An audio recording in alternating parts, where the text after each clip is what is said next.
आफै राजदूत छु। नेपालमै धेरै कुरा गर्न सकिन्छ। एउटा गैर व्यापारिक परिवारमा जन्मिनु भएर नेपालको उद्योग व्यापार क्षेत्रको शिखरमा पुग्नुभएका उद्योग वाणिज्य सङ्घका अध्यक्ष छु। यो युएईमा विभिन्न सङ्घ संस्थाको नेतृत्व गर्नुभएका नेताज्यूहरू, नेपाली कांग्रेस पार्टीको महासमिति महाधिवेशन प्रतिनिधिज्यूहरू, अहिले युएईमा कार्यरत दाजुभाइ तथा दिदीबहिनीहरू, खास गरी यो युएई सरकारको निम्तोमा यहाँ आएको बेलामा हाम्रो यहाँको दूतावास र एनआरएले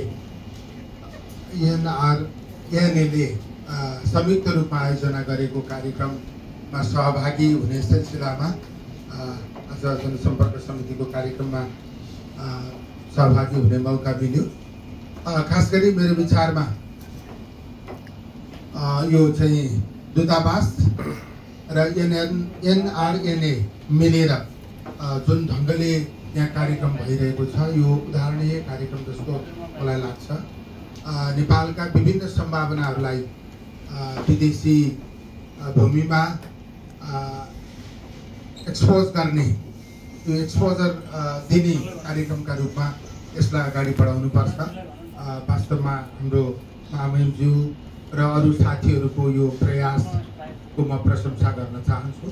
सबैतिरबाट त्यो कार्यक्रममा सहभागिताका निम्ति खबर पुर्याइदिन म यहाँहरू सबैलाई विनम्र अनुरोध गर्न चाहन्छु। अब केही कुरा अघि हाम्रो सुजन थापाजीले केही कुरा ल्याउनु भएको छ, अरू साथीहरूले बोल्ने क्रममा केही कुराहरू राख्नु भएको छ। मलाई के लाग्छ भने म धेरै वर्ष पहिले भयो होला 16-17 वर्ष यो देशमा सधैँ एयरपोर्टलाई ट्रान्जिट बनाएर मात्रै जाने आउने गरिन्थ्यो।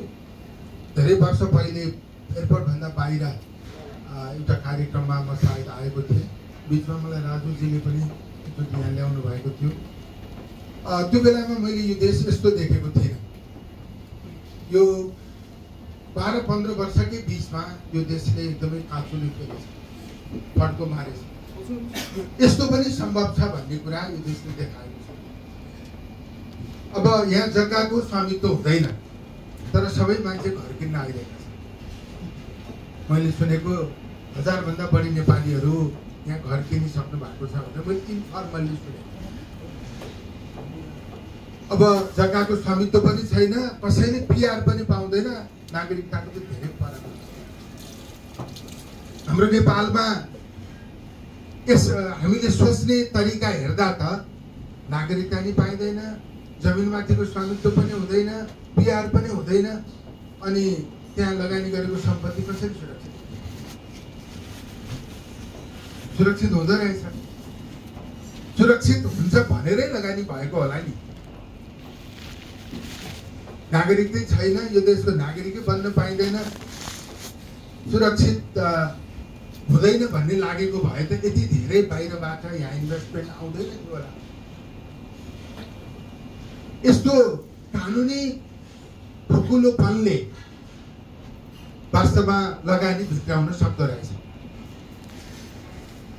अब हामी एकदमै साँघुरो बन्दै जाने, अनुदारता देखाउँदै जाने हो भने लगानी बढ्न सक्दैन। नेपालमा एकजना सहकारी ठगी गरेर भागेका एउटा व्यक्ति विदेशमा कतै छन् भन्ने सुनिएको छ, अनि त्यो देशले उनलाई नागरिकता पनि दियो रे। नेपालको ठग कुनै देशको नागरिक कसरी भयो? उनीसँग 15 अरब भन्दा बढी पैसा छ, त्यो पैसाका कारण उनले नागरिकता पाए भनेको लगानी भित्राउने। अब त्यसो गर्नुपर्छ मैले भनेको होइन, मैले खास लगानी भित्राउने सन्दर्भमा असाध्यै धेरै उदार हुनुपर्छ। हामीले असाध्यै धेरै साँघुरो ढङ्गबाट सोचिरहेको हो कि फेरि जहाँ निजीकरणको प्रभाव कम हुनुपर्छ त्यहाँ अत्याधिक धेरै बढेको छ। जहाँ निजी क्षेत्रले मात्रै गर्नुपर्छ त्यहाँ अत्याधिक धेरै नियन्त्रण भएको छ हाम्रो देशको सन्दर्भमा। मेरो विचारमा शिक्षा, स्वास्थ्य, सार्वजनिक यातायात बाहेक अरू सबै क्षेत्रमा निजीकरणलाई सहज ढङ्गबाट नेतृत्व गर्न दिने, निजीकरणको नेतृत्वलाई स्वीकार्ने स्थिति हुनुपर्ने हो जस्तो लाग्छ। तर हामी कहाँ शिक्षा, स्वास्थ्य सबैतिर निजी क्षेत्र प्रवेश गरेको छ। तर निजी क्षेत्र जहाँ प्रवेश गरेर नेतृत्व लिनुपर्ने हो त्यहाँ विभिन्न कानुनहरू बनाएर हामीले नियोजन गरेको स्थिति छ। त्यसैले यो कतिपय कुराहरू यस्ता देशको अनुभवको आधारमा हामीले सुधार गर्नुपर्ने हो कि नीतिगत पक्षबाट हामी कहाँ कस्तो भयो भने पुरानोको विरोध गरेर नयाँ हुन खोज्ने, नयाँ विचार कुनै छैन, खाली विरोध मात्रै छ। जस्तै मैले केही समय अगाडि भनेको थिएँ नेपालमा अब फेरि यो नेपाली कांग्रेस पार्टीकै मान्छे भएकोले मेरो फेरि कांग्रेस पार्टीकै आर्थिक दृष्टिकोणका बारेमा पनि मेरो कयौं विमतिहरू छन्। तर 48 पछि नेपाली कांग्रेसले अंगीकार गरेको उदारवादी अर्थनीतिको वैकल्पिक आर्थिक नीति कुन पार्टीले ल्याएको छ? नेपाली कांग्रेसको नीति यो हो। नयाँ आएको पार्टीहरू कसैको त्योभन्दा फरक नीति छ, पुरानै पार्टीहरू कसैको त्योभन्दा फरक नीति छ। यसले के देख्छ भने जहाँ हामीले बहस गर्नुपर्ने हो त्यहाँ बहस छैन।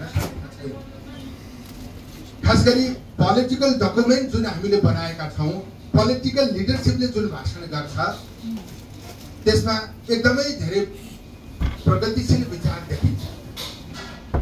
तर विचार बोल्दा प्रगतिशील भएर, दस्तावेजमा उल्लेख गर्दा प्रगतिशील भएर कार्यान्वयन हुन सकेन भने त्यसको के अर्थ हुँदैन? हाम्रा विचारहरू किन कार्यान्वयन हुन नसकेका हुन् भने हाम्रो विचार सधैँ पनि स्रोतसँग जोडिएको छ। स्रोतसँग नजोडिएको राजनीतिक विचारले कहिल्यै पनि समृद्धि आर्जन गर्न सक्दैन। हाम्रो राजनीतिले पर्याप्त ढङ्गबाट होइन, न्यूनतम आर्थिक विषयहरूलाई इन्डोर्स गर्न सकेन, छलफल गर्न पनि सकेन। हाम्रो राजनीति स्रोतमुखी हुन सकेन। जस्तै बहुदलीय व्यवस्था छ, धेरै दलहरू नेपालमा छन्, तर ती दल एक अर्कासँग कहाँनिर फरक छन् त? वास्तवमा मेरो विचारमा हामीलाई चाहिने समृद्धिको एउटा योजना हो, दृष्टिकोण। हेर्नुहोस्, हामीले भन्दै आएको कुरा के हो भने नेपालको ठूलो सम्भावना के हो?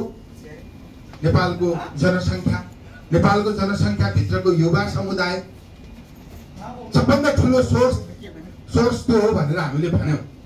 जम्मै 11 लाख जनसङ्ख्या भएको देशले कत्रो प्रगति गरेको छ? यो देशको जनसङ्ख्या भन्दा अरू 10 वटा देशका प्रवासीहरूको संख्या बढी छ। बढी भने कुल मिलाएर होइन, ती देशको छुट्टा छुट्टै गर्दा भारतको, फिलिपिन्सको, बङ्गलादेशको, पाकिस्तानको, अहिले नेपालीको संख्या पनि यहाँको हाराहारीमै पुग्ने जस्तो गरी बढिरहेको छ। जनसङ्ख्यै नभए पनि यति ठुलो भूगोल पनि त बनाउन सकिँदो रहेछ। त्यसैले हाम्रो प्लान के हो? हाम्रो राजनीतिले प्लान इन्डोर्स गर्न सकेन, यसरी बनाउँछु भनेर भन्न सकेन। नीति विचार ल्याएर हस्तक्षेप गर्न सकेन। जस्तै नयाँ हुने चाहिँ पुरानोको गाली गरेर मात्रै होइन, सुशासनको सन्दर्भसँग जोडिएका कयौं विषयहरू हुन्छन्, त्यसमा मैले हुन्नन् भनेको होइन। कसैले गल्ती गर्यो भने हाम्रो जस्तो मिडियाको विकास भएको देशमा गल्ती गरिस् भनेर भन्न पाउनुपर्छ। कोही कुर्सीमा बसिरहेकोलाई निकालेपछि मात्रै कुर्सीमा बस्न पाइन्छ, यो पनि सत्ता प्राप्तिको नियम नै हो। तर यो सँगसँगै मेरो विचारमा प्लान के हो, योजना के हो, आर्थिक विषय के हो, त्यो कुरा चाहिँ हामीले त्यस ढङ्गबाट, मैले कसैलाई दोष लाउन खोजेको होइन, त्यस ढङ्गबाट ल्याउन सकिरहेको स्थिति छैन। अब हामीले चाहिँ यो देशलाई जस्तै रिसोर्सको हिसाबले, म यहाँ एउटा म्युजियम गएँ, त्यहाँ मैले सोधेँ वर्षमा कति मानिस आउँछन् भनेको 1.4 मिलियन। हामीले धेरै पटक पर्यटन वर्ष घोषणा गर्दा पनि 1 मिलियन मान्छे लिएर जान सकेका छौँ। यहाँ त हामीसँग भएका जुन प्राकृतिक स्रोतहरू छन् त्यसको 10% पनि छैन। तर आज युएई को आर्थिक पक्षको सबभन्दा बलियो आधार चाहिँ टुरिज्ममा। त्यसकारण हामीहरूले एउटा प्लान वेमा देशलाई कसरी बनाउने, रिसोर्स के हो, त्यसलाई कसरी उपयोग गर्ने, हाम्रो इन्जिनियरिङ के हो, आर्किटेक्ट के हो, हामीले चाहिँ रिसोर्सलाई प्रयोग गर्ने कुन कुन क्षेत्रमा कुन कुन उपायहरू अपनाउन सक्छौँ। जस्तै मामनज्यूले मलाई के भन्नुभयो भने नेपालबाट 5000 खसी लिएर आउने योजना हामीले बनायौँ। अन्तिम अवस्थामा WHO मा चाहिँ नेपालको चाहिँ खसीमा खरिद भएको विषय चाहिँ दर्ज भएको रहेछ। त्यो त एक्सिडेन्टल कुरा हो। यो त महामारी जस्तो एकपटक आउँछ फेरि जान्छ। त्यसरी खोरेत अरू देशका खसीहरूलाई पनि भएको थियो। तर सधैँ खोरेत भइरहने गरी हाम्रो विषय नेगेटिभ ढङ्गबाट WHO मा कसरी दर्ता भयो अनि त्यसलाई हामीले हटाउन नसक्ने कारण के हो? यहाँ छलाक नेपाली हुनुहुन्छ। नेपालीले मात्रै नेपालबाट सामान ल्याएर प्रयोग गर्ने आदत विकास गर्न सकियो भने यही हामीले हाम्रा उत्पादनहरूलाई आयात गर्न सक्छौँ। अब हामीहरू चाहिँ कस्तो छ भने आफू केही पनि उत्पादन गर्दैन। यद्यपि संसारको आधाभन्दा बढी जनसङ्ख्या हाम्रो दायाँ र बायाँको बजारमा हाम्रो उत्पादन केही पनि जाँदैन। हाम्रो अलिअलि सर्भिस सेक्टरमा काम भएको हो, उत्पादनको सेक्टरमा त केही पनि भएको छैन। केही नै नबेचिकन कसरी समृद्ध हुन सकिन्छ?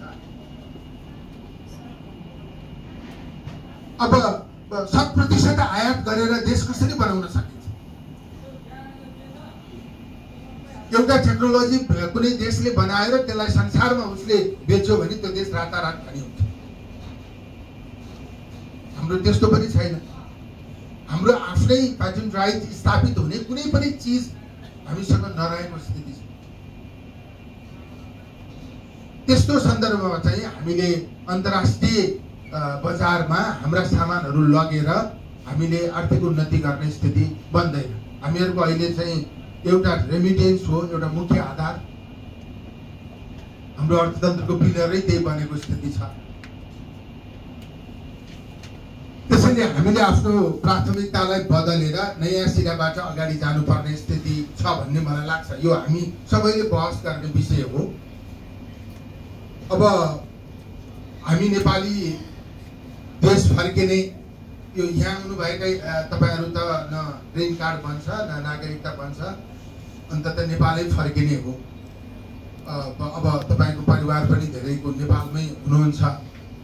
अब नेपाललाई यो युएईसँग कसरी जोड्ने, कतारसँग कसरी जोड्ने, साउदी अरबसँग कसरी जोड्ने, यही रहेर नेपाललाई जोड्ने स्थिति कसरी निर्माण गर्न सकिन्छ? आर्थिक पक्षबाट, व्यापारिक पक्षबाट। त्यसपछि अर्को कुरा मलाई के लाग्छ भने यहाँले नेपालमा पैसा पठाउनुहुन्छ, त्यो पैसा उत्पादनको क्षेत्रमा लगाउनका निम्ति यहाँले आफन्तहरूलाई, परिवारलाई प्रेरित गर्नुभयो भने त्यसले पनि एक हदसम्म आर्थिक क्षेत्रमा टेवा पुग्ने स्थिति बन्न सक्छ। अब वातावरण नेपालमा छैन भन्ने कुरा व्यापक ढङ्गबाट आउँछ। अब बागलुङमै जन्मनु भएको चन्द्र ढकाल व्यापारिक क्षेत्रको शिखरमा पुग्न सक्नुहुन्छ होइन? अब मतलब कतिपय समस्याहरू हुन सक्छन्, तर त्यो समस्याहरू पनि झेल्दै हामीहरूले नेपालको आर्थिक क्षेत्रमा कसरी टेवा पुर्याउन सकिन्छ त्यसमा ध्यान दिन उपयुक्त हुन्छ कि भन्ने मलाई लाग्छ। अब म अन्तिममा स्वास्थ्यसँग सम्बन्धित केही विषयहरू यहाँहरूको बिचमा म राख्न चाहन्छु। खास गरी यहाँ जुन कुरा खास मैले प्रस्ताव गरिरहेको कुरा त के छ भने अहिले विदेश आउने, श्रम भिसामा आउने हाम्रा दाजुभाइको त्यो मेडिकल परीक्षण चाहिँ श्रम मन्त्रालयले गर्छ। त्यो चाहिँ मेरो विचारमा के लाग्छ भने अब मन्त्रीले भएर यस्तो भन्ने कुरा त उपयुक्त होइन होला। परीक्षण नगरिकन प्रमाणपत्र दिन्छ कि जस्तो लाग्छ।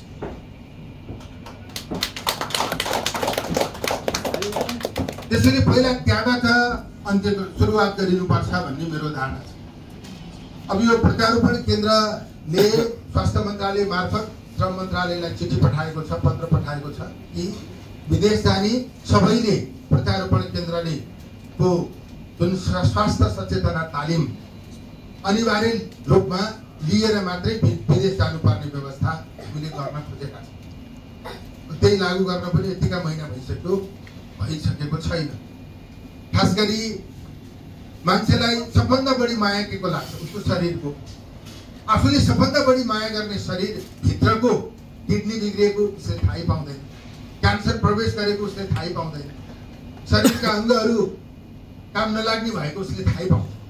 थाहा पाउँथ्यो भने उसले माया गर्ने शरीरको त्यो अङ्गलाई जोगाउँथ्यो। थाहा नपाएर त्यो स्थिति भएको। आज नेपालमा सरकारी त्यो निशुल्क सुविधा लिएर डायलिसिस गर्नेहरूको संख्या 13,000 छ। शुल्क तिरेर डायलिसिस गर्नेहरूको संख्या त्यति नै छ जस्तो लाग्छ मलाई, तर यकिन म छैन। अब डायलिसिस गर्ने भनेको कुनै उपचार होइन, कन्स्ट्यान्ट राख्ने। डायलिसिसको चरणमा पुगेको व्यक्तिको कि त ट्रान्सप्लान्ट गर्नु पर्यो, होइन भने त्यो त कन्स्ट्यान्ट राख्ने कुरा। त्यति ठुलो संख्यामा चाहिँ डायलिसिस गर्नुपर्ने संख्या नेपालमा छ। आजभन्दा 5 वर्ष अगाडि डायलिसिस गर्नेहरूको संख्या जति थियो आज त्यसको दोब्बर भएको छ। अटिजम हुनेहरूको संख्या आजभन्दा 5 वर्ष अगाडि जति थियो आज त्यसको तेब्बर भएको स्थिति छ। अब यो नसर्ने रोगहरूको संक्रमण जुन ढङ्गले नेपालीहरूमा बढ्दै गएको छ, यसमा अब राज्यले जति लगानी गरे पनि पूर्ण उपचार सुविधा दिन सक्ने अवस्था छैन। हरेक वर्ष बिरामीको संख्या बढेको बढी आएको स्थिति छ। हामी कहाँ क्यान्सर 4th स्टेजमा पत्ता लाग्छ, किनभने 3rd स्टेज भन्दा अगाडि उसले चेकै गर्दैन। एकदमै सहनै नसक्ने गरी दुखेपछि मात्रै ऊ अस्पताल जान्छ। 4th स्टेजमा गएर पत्ता लागेको क्यान्सरको न उपचार हुन्छ, न उसको घरखेत बन्छ, न उसको जिन्दगी रहन्छ। त्यसैले गम्भीर प्रकृतिका समस्याहरू हाम्रोमा छ। अब ती समस्याहरूलाई पहिचान गरेर पहिलो कुरा हामीले निरोधात्मक क्षेत्रमा काम गर्न जरुरी छ। भनेको खोप उपलब्ध गराउने, स्क्रिनिङ गरेर समयमा शरीर परीक्षण गर्ने। कसैको 1st स्टेजको क्यान्सर देखियो भने उसैले खर्च गरेर उपचार गर्यो भने पनि 4th स्टेजको जति खर्च हुँदैन, धान्नै नसक्ने अवस्था हुँदैन। त्यसैले निरोधात्मक क्षेत्रमा व्यापक ढङ्गबाट हामीले काम गर्न जरुरी छ। अब बाहिर आउनुभएका अब श्रमजीवीहरूको सन्दर्भमा पनि अब उहाँहरूलाई स्वस्थ राख्ने भनेको उहाँहरूको चेतना अभिवृद्धि हो। ठिक छ, फर्केर जानेहरूको परीक्षण हुन्छ, अनिवार्य परीक्षण हुने व्यवस्था केही समयमा हुन्छ। मलाई समय नतोक भनेर भनेका छन् होइन, मैले त्यसको तयारी हामीले गरिरहेका छौँ। फर्केर जानेहरू सामाजिक सुरक्षा कोषसँग पैसा मागेर भए पनि हामीले फर्केर जाने सबैको अनिवार्य परीक्षण हुने व्यवस्था गर्छौँ। वैदेशिक रोजगारीमा आउनेहरू सबैले त्यो मानव अङ्ग प्रत्यारोपण केन्द्रको तालिम अनिवार्य रूपमा लिने व्यवस्था पनि गर्छौँ। तर त्यसले मात्रै हुँदैन। व्यक्ति आफै अब बिहानदेखि काम गर्ने, पानी खाँदै नखाने, बिहान भुको पेटमा काम गर्ने, काम गर्न जाने, बेलुका काम सकेर आएपछि मजाले खाएर सुत्ने, अनि ल्याउने मान्छेले एउटा अर्कै सपना देखाएर ल्याएको हुन्छ। यहाँ आएर त्यो 47 डिग्रीमा चाहिँ लेबर काम गर्नुपर्छ, त्यो मान्छे फ्रस्ट्रेट हुन्छ। आफू मेरो लागि कोही पनि छैन भन्ने लाग्छ उनलाई, भयङ्कर ठुलो अन्याय हुँदा पनि कसैले बोलिदिएन भन्ने लाग्छ। त्यसपछि उसले जबरजस्त सुसाइड गर्छ। अब उसको दिमाग एकदमै धेरै अस्थिर भएर ब्रेन ह्यामरेज हुन्छ। यस्ता कयौं खालका समस्याहरू छन्। त्यसैले वैदेशिक क्षेत्र नै हाम्रो रोजगारीको क्षेत्र हो भने हामीले धेरै कुरा सुधार्न जरुरी छ। त्यसमा हामीले क्रमशः कामहरू गर्ने कुरा यहाँलाई अनुरोध गर्न चाहन्छु। अब यो हामीहरूले त कस्तो भने मृत्यु हुन्छ र लास लाने व्यवस्था गर्नुपर्छ भन्नेतिर हामी जाँदैन। मृत्यु हुन नदिने, लासै बन्न नदिने उपायहरू पहिला अपनाउनु पर्ने विषय अब हाम्रो छलफलको विषय नै रह्यो। हरेक दिन एकजनाको लास लिएर जानुपर्छ। त्यसैले राज्यले नै युएईबाट लास लाने व्यवस्था गर्नुपर्ने एउटा दुःखद स्थिति र पनि यो हाम्रो यथार्थ भएकोले यसलाई चाहिँ कसरी व्यवस्थित गर्न सकिन्छ त्यसमा पनि राज्यको सम्बन्धित पक्षसँग कुरा गर्ने कुरा म यहाँको बिचमा अनुरोध गर्न चाहन्छु। अब यो लगायत मैले अन्तिममा खास अनुरोध गर्न खोजेको अर्को विषय छ।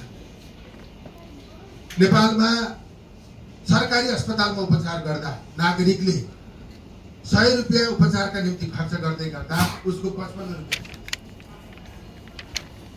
यो सस्तो उपचार होइन। नेपालमा कहीँ पनि निःशुल्क उपचार उपलब्ध छैन। अब खास गरी अब हाम्रो राज्य कस्तो स्थितिमा छ भने गएको असाढमा तत्कालीन अर्थमन्त्री वर्षमान पुनज्यूले बजेट भाषण गर्दै गर्दा उहाँले बिमालाई 7.5 अरब विनियोजन गर्नुभयो। उहाँले 7.5 अरब विनियोजन गरेको भनेर संसदमा बोल्दै गर्दा सरकारले बिमाका निम्ति तिर्नुपर्ने रकम 16 अरब भइसकेको थियो। अब अहिले के छ भने हामी आइसकेपछि श्रावण महिनाको बिमामा कति लाग्दो रहेछ हामीले छुट्यायौं, 2 अरब लाग्दो रहेछ। 1 महिनामा 2 अरब लाग्छ भने 12 महिनामा 24 अरब लाग्छ। त्यसलाई हिसाब मान्ने हो भने 81-82 मा 24 अरब वार्षिक खर्च भयो। अघिल्लो वर्षको बकौता 16 अरब। अब 40 अरब सरकारले विनियोजन गर्नुपर्छ। अर्थ मन्त्रालयले हामीलाई जानकारी गराए अनुसार यो पटकको बिमाको रकम 10 अरब विनियोजन हुँदैछ।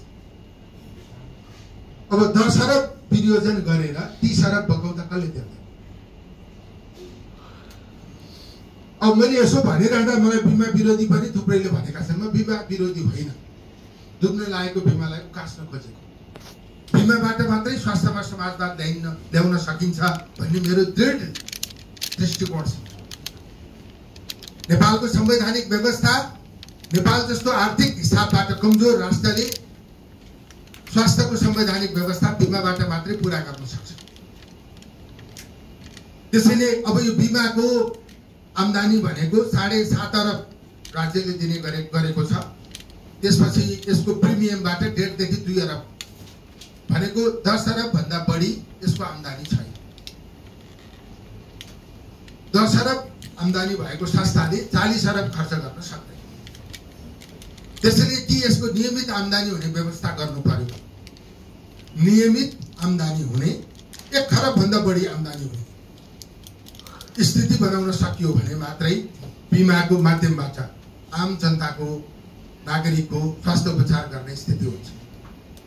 अहिले हामीले प्रस्ताव गरेको बिमा प्रणाली लागू भयो भने नागरिकको गोजीबाट 8 रुपैयाँ को हाराहारीमा 100 रुपैयाँ खर्च गर्दा 8 रुपैयाँमा खर्च गरेर उपचार लिन सक्ने स्थिति हुन सक्छ।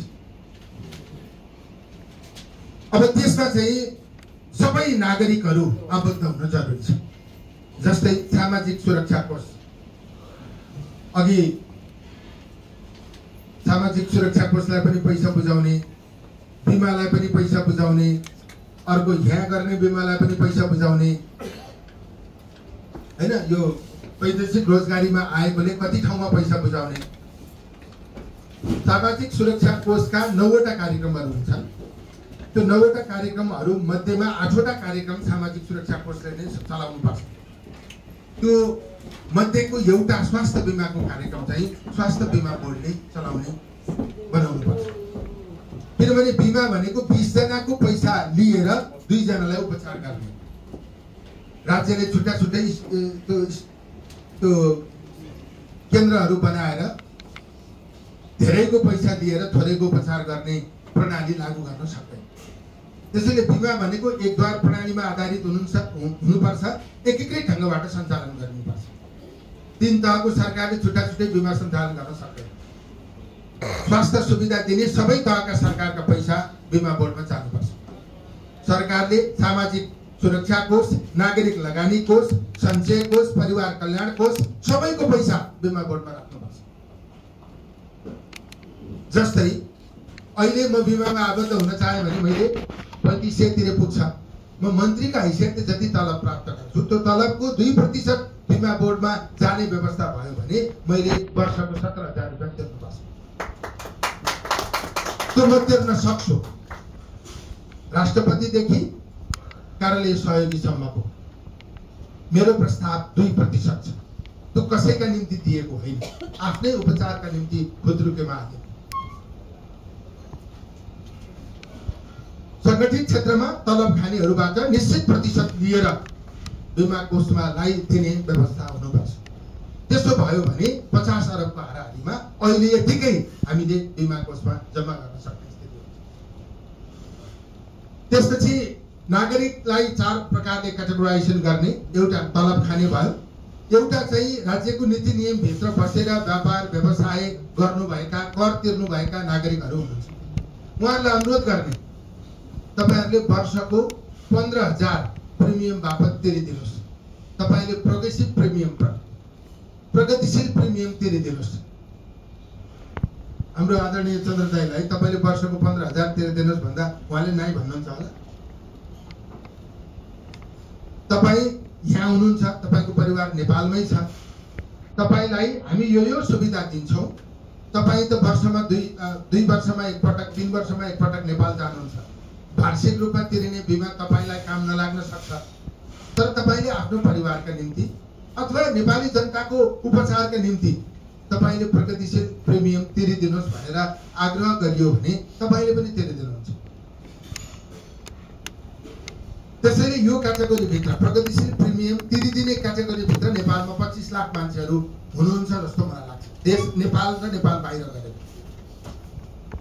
यसलाई चाहिँ एउटा जस्तै वर्षको 15,000 तिर्ने गरी, महिनाको 1300-1400 तिर्ने गरी अनुरोध गर्ने। त्यसपछि अहिले 3500 जस्तै सबै आम नागरिक तिर्न सक्ने नागरिकका निम्ति एउटा सेलिङ तोकेर बिमामा आबद्ध गर्ने। यो 3 प्रकारको वर्गीकरण पछि अर्को एउटा क्याटेगोरी हुन्छ जसले तलब पनि खाँदैन, प्रगतिशील प्रिमियम पनि तिर्न सक्दैन, एभरेज प्रिमियम पनि तिर्न सक्दैन। त्यसलाई चाहिँ राज्यले प्रिमियम तिरिदिएर बिमामा आबद्ध गर्ने। त्यो भनेको नेपालमा 15 देखि 16% मानिसहरू हुनुहुन्छ भन्ने बुझाइ छ। आजको खर्च बिमामा जुन गरेको छ त्यो खर्चले 15% मानिसको बिमा तिरिदिन पुग्छ। त्यसपछि अर्को चाहिँ राज्यले जति मालपोतदेखि करमा जति आम्दानी गर्छ, अब राज्यको स्वास्थ्य प्राथमिक विषय हो भने त्यो कुल आम्दानीको 0.5% बिमा बोर्डमा जाने व्यवस्था हुनुपर्छ। मैले बुझिने गरी के भन्ने गरेको छु भने 100 रुपियाँको सिम कार्डमा 50 पैसा या 20 पैसा बिमा बोर्डमा जाने व्यवस्था गरिनुपर्छ। अर्को छ स्वास्थ्य कर कोष। अहिले 6 अरब रुपियाँ राज्यले लिन्छ, यसलाई बढाएर 18 अरब पुर्याउँ। 1000 रुपियाँ बोतलको रक्सी 3000 भयो। महँगो भएर कसैले छोड्यो भने त्यो स्वस्थ हुन्छ, देशलाई फाइदै हो।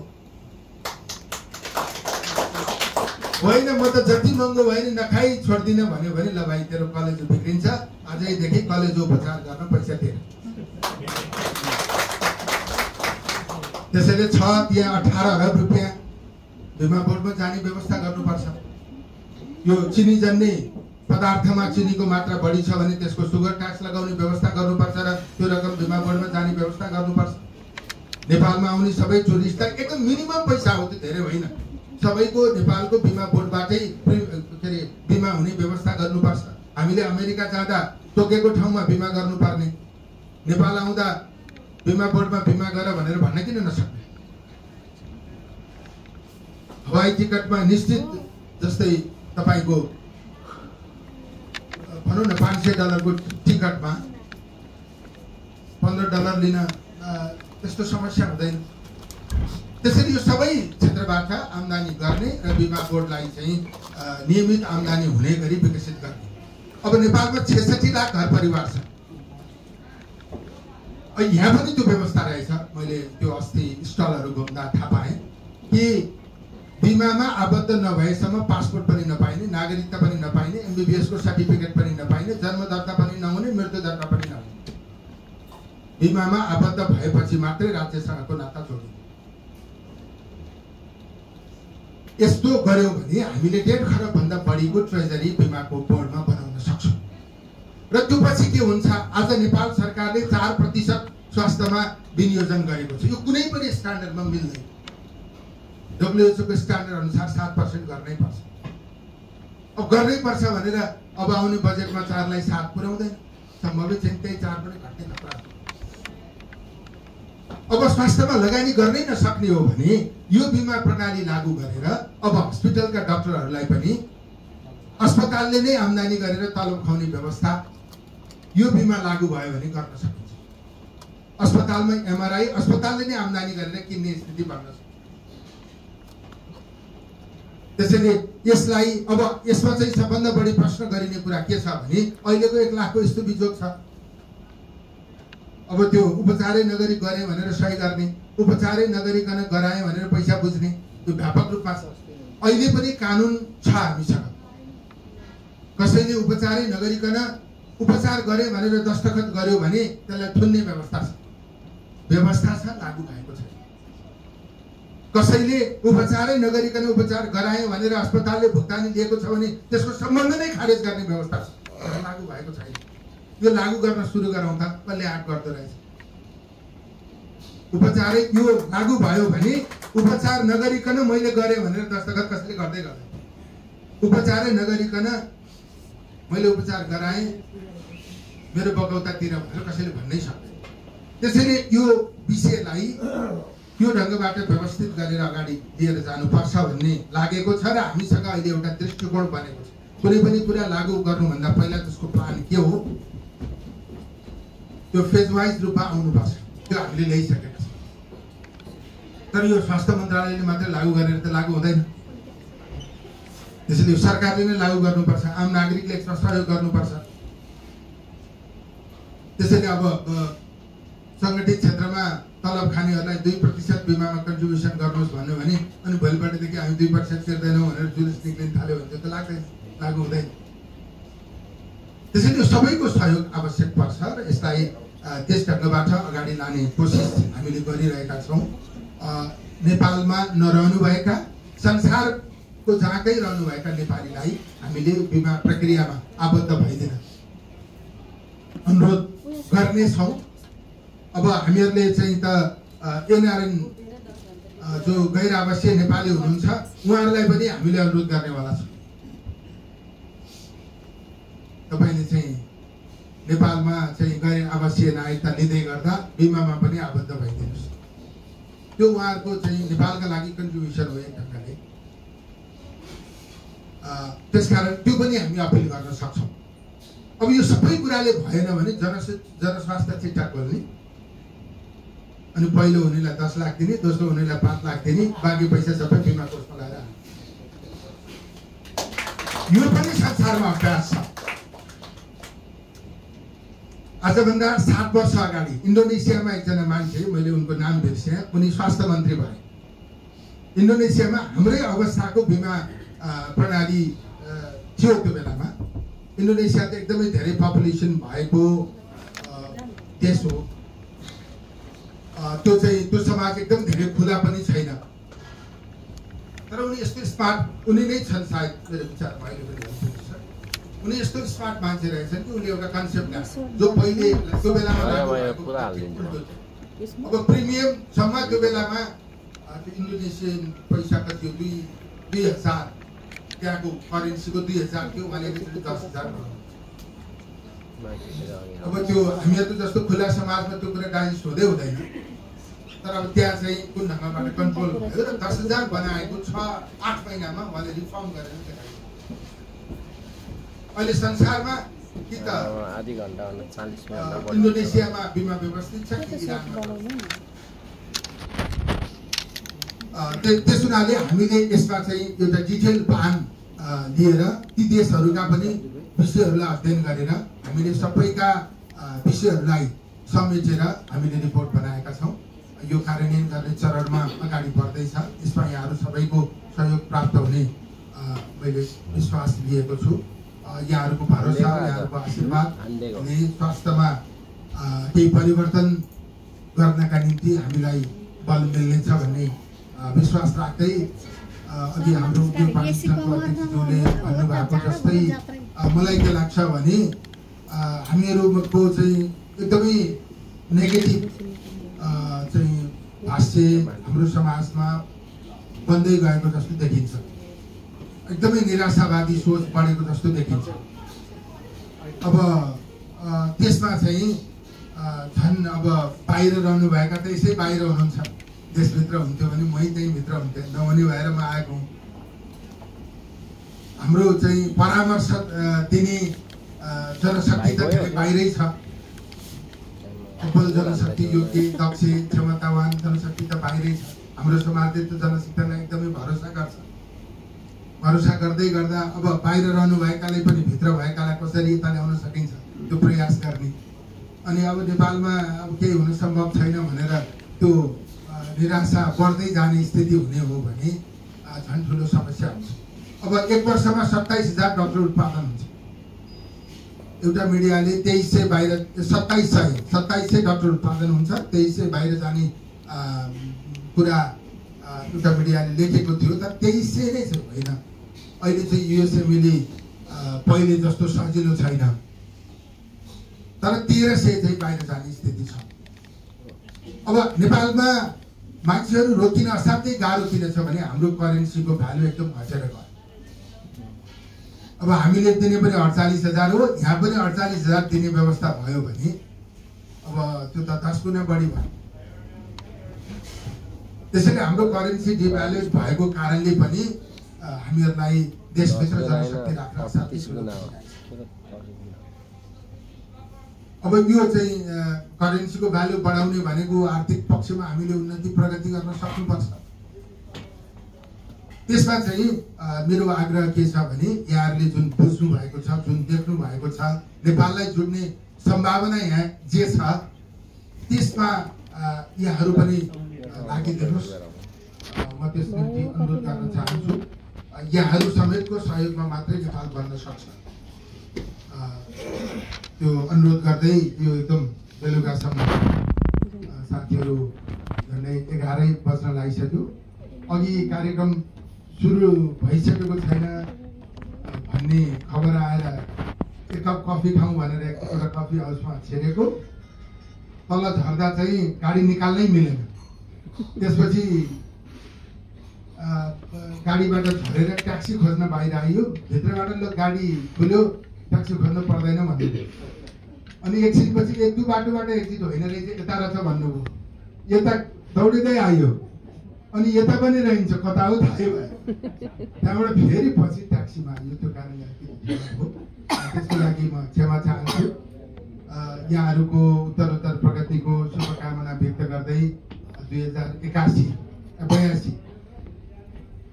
नेपालको परिवर्तनमा नेपालको आर्थिक उन्नतिमा एउटा